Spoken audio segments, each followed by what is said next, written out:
বা বাজবি হেদে রে কানাইয়া ভাই তোর সঙ্গ চাই হেদে রে কানাইয়া ভাই হেদে রে কানাইয়া ভাই তোর সঙ্গ চাই হেদে রে কানাইয়া ভাই তোর সঙ্গ চাই খুদা হইলে রহনা তোর খেতে পাই খুদা হইলে রহনা তোর খেতে পাই আর মরিলে না মরি কত মরিলে না মরি কত মরিলে না মরি কত মরিলে না মরি কত আপো বয়া ভাই মরিলে না মরি কত আপো বয়া আর জন্মে জন্মে তোমার পাই যেন ভাই জন্মে জন্মে তোমার পাই যেন ভাই তোমার ছাড়া কখন মনে কোটের খেলা খেলতে গিয়েছিলাম ফিরে কেন এলাম জানি সারা জীবনে খেলতে যাই তুই কানাই না থাকিলে প্রাণ চলে যায় এই জন্য ফিরে এলাম কেন এলাম জানিস মরিলে না মরি কত আপদ জন্মে জন্মে তোমার হেন পাই যেন ভাই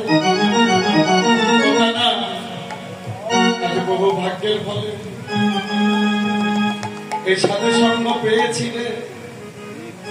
কানাই রে সাধু সঙ্গ জীবের সর্বশাস্ত্রিক লবমাত্র সাধু সঙ্গ করিলে সে জীব যেন কৃষ্ণ প্রাপ্তি হয়ে যায় ওই কানাই রে বহু ভাগ্যের ফলে ভক্ত সঙ্গ পেয়েছিলে আগামী বছর কাহার ভাগ্য হবে কাহার ভাগ্য হবে না কেন হবে না জানি আরে জাগতিক জগৎ ছেড়ে কাহার প্রাণ কখন বিদায় নিবে তা তো কেহ কোনদিন বলতে পারে না ও ভাই কানাই রে তোর চরণ কমলে এই বিনতি তুই যেন ভক্ত সঙ্গ ছাড়া করিস না ভাই তুই যেন ভক্ত সঙ্গ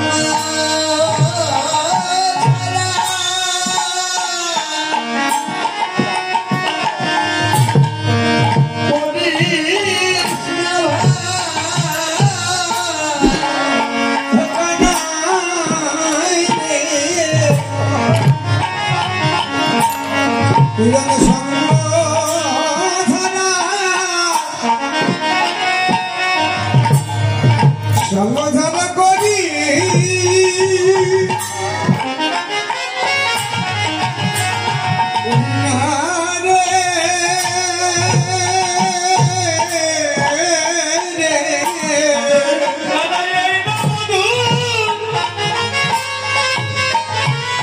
মধুর বৃন্দাবন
যুগন করি নিবেদন সর্ব করিয়া করে অগুর চন্দন অঙ্গে মোর রাহে বনসু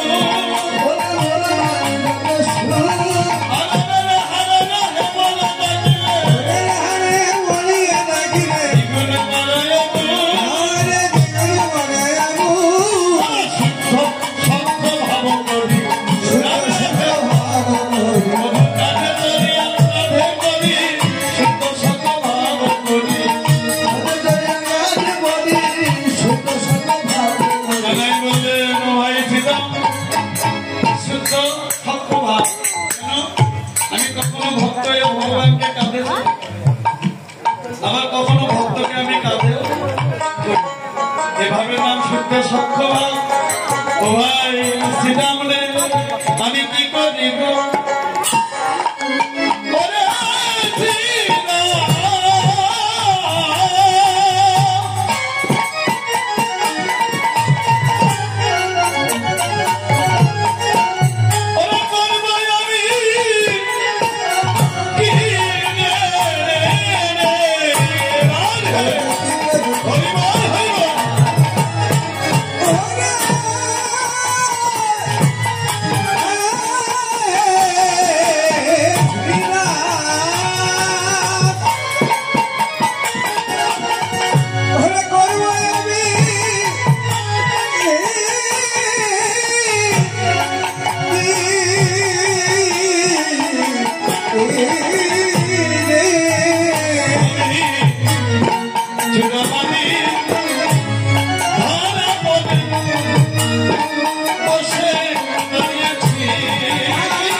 মানন্দরানী নিকটে ধরা তা না আমি ভগবান হয়ে এই বৃন্দাবনে আরো 3টি ধরায় ধরা পড়েছি কি করে এক বাদা উদু খালে আরেক বাদা ভক্তের কবে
ভগবান ওই মায়ের উপরে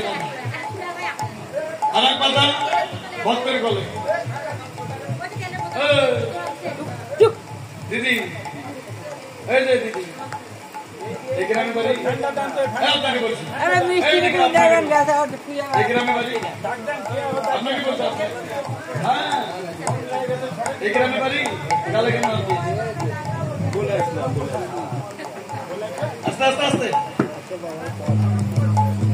আপনি ভগবানকে কৃষ্ণ নাম নাকি বলুন কৃষ্ণ বাংলাদেশে তো ভগবানের অভাব নেই তৈলম্য বামা খাবা অরবিন্দ জগৎগুরু জগৎবন্ধু বাংলাদেশে বর্তমান ভগবান লোক না বাবা লোক না অত লোক না তো ভগবান না পৃথিবীর মধ্যে একটি ভগবান একজনের পুরুষ সেটি হলো আমার পুরুষোত্তম ভগবান শ্রীকৃষ্ণ তাই তোমার ভগবান যদি কৃষ্ণ হয়ে থাকে তুমি গলে তুলসী মাল্য দিও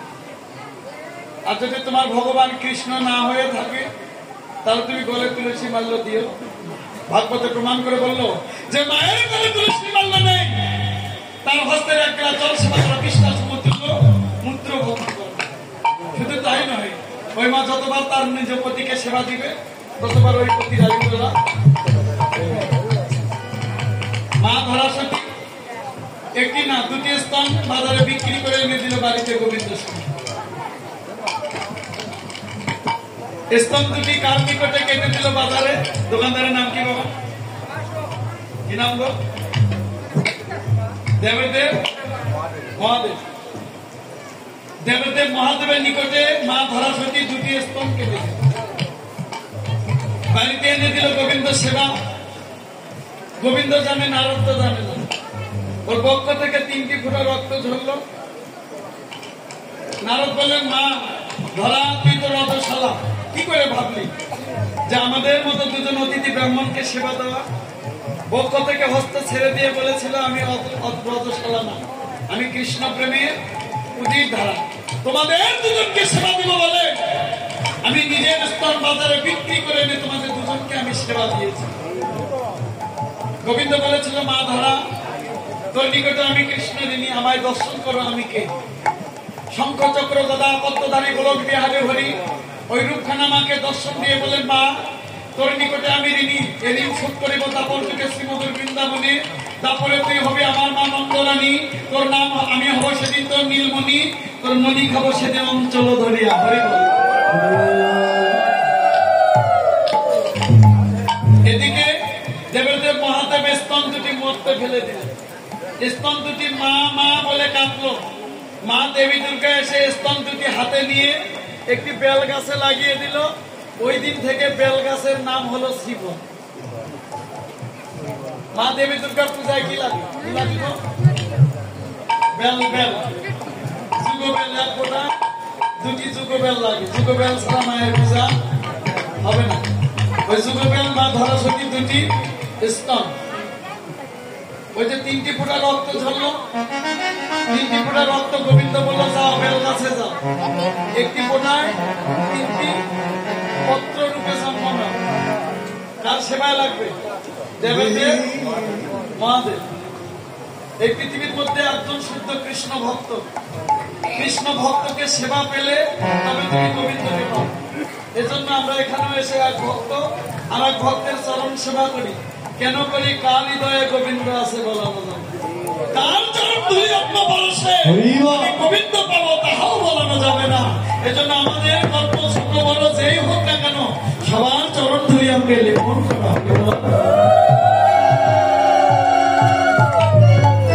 জানাই বলেন ভাই শ্রীরাম রে আজ আমি তোদের সঙ্গে গোটের খেলা খেলতে যাবো যাবি না যাবি না কেন যাবি না বলেন মা আমায় ভালোবাসে তোর মা যদি তোকে ভালোবাসে ওটা নাই তবে একটু ভালোবাসার কথাই বল তোর মা আছে আমাদেরও মা দেখি তোর মা তোকে কত ভালোবাসে কানাই বলেন এবার ভালোবাসার কথা শোন একদিন না বমি খাইয়া ছিলাম অন্য খাইয়া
পৃথিবীর বুকে এমন কারো সাধ্য নেই আমি ভগবান আমায় বাঁধিয়েছি। শ্রীরাম বলেন কানাই বড় কথা বলিস কেন? আমার সামনে তোর মা তোকে বেঁধেছে, আমার সামনে। কানাই বলে না শ্রীরাম, আমার মা যখন আমায় বেঁধেছিল তুই কোথায় ছিলি? বলে তোর সামনে ছিলাম। কোন চোখ দিয়ে দেখেছিলি? শ্রীরাম বলেন আমার চোখ তো দুটি, এদিকে চোখ দিয়ে তোকে দেখেছি। কানাই বলে শ্রীরাম রে, এজন্য তুই ভুল দেখেছিস। কেন? চর্মচক্র দিয়ে গোবিন্দকে দর্শন দিলেন। মন্দিরের মধ্যে কে আসো? কথা বলো না গো, হাতে কাম করো, মুখে না। একজন যে বলো হাতে কাজ করো কিন্তু মুখে না। কি বললো জানেন? কানাই বলেন সীতা কোনদিন গোবিন্দ ভগবানকে পেতে হলে একজন সৎগুরু চাই। আদিগুরু কে গো? আদিগুরু পিতা মাতা, আরো ভাই, তার চাইতে অধিক গুরু বসলে যেন। আদিগুরু যদি পিতা মাতা হবে বুঝলে, তাহলে পৃথিবীর বুকে আর তো গুরু ধরার কোনো প্রয়োজন নেই। আদিগুরু পিতা মাতা এবার সত্যি